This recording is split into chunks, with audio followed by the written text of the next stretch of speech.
So you want to do a renovation to your home. Maybe you want to repair the roof or add another bathroom or bedroom to the home.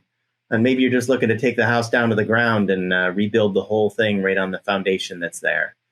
Well, you have three major options or ways you can renovate a home, repair a home, and get the money from someone else to do that. Stay tuned. Hey, it's Tony Cardinali with CrossCountry. So if you are planning on keeping the home for quite a while and you're going to do some pretty major renovations, there's a couple of options that you'd usually look at. If you have a lot of equity in the home currently and you have some borrowing room, and that is that you could borrow up to, say, 80% of the value of the current value of the home, then you'd probably just want to do a cash out refinance. That's what most people are doing today because interest rates are pretty cheap.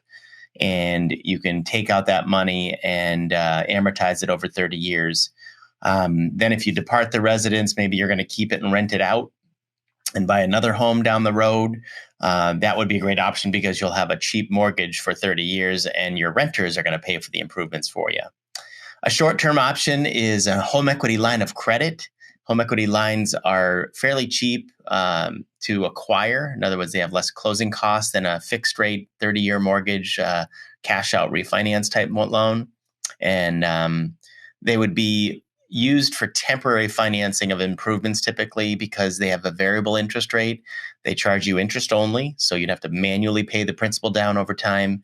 So these are not necessarily the best option for a long-term solution, but they're flexible. You get to pay them off and then use them again. That's how I treat mine. I do not keep a balance on there because it's very expensive otherwise over time because the interest rates are generally higher and they change every month that the Fed raises the Fed funds rate because it's tied to prime. So these loans, while being flexible, do have some negatives to them. The positives to them is that you're not paying interest on the money until, in fact, you use the money.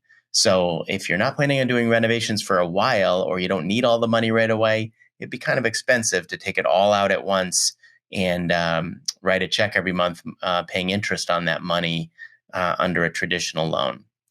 A loan or a hybrid solution would be to do a renovation loan. This is kind of a two-step process usually.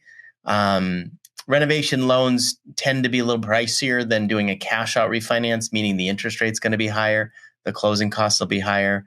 But the advantage to them is they're going to let you use the after improved value of the home. So if you don't have enough equity, and you can generally only get a home equity line of credit up to 80% of the value, you generally can only do a cash out refinance up to 80% of the value.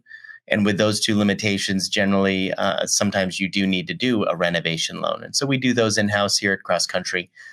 This would be where you'd set up the plans and specs for your improvement, whether you're taking the house all the way down to the ground or you're adding a second story on the home or just improving the home with new appliances, a couple of bathroom upgrades and a kitchen upgrade.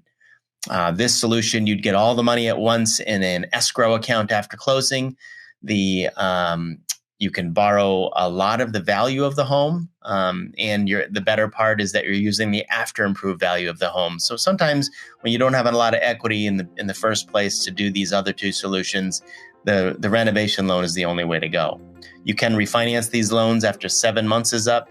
We do ask that you wait for 7 months because we get in big trouble, but you'd be able to refinance that loan, and very often you might even be in a better financial position after the 7 or 8 months because you've improved the home, values keep going up, and you're in really good shape. So maybe your loan to value is very, very low now. So all kinds of good things. Those are the 3 ways you can finance your improvements. Let me know if you have any other questions about it. Thanks again.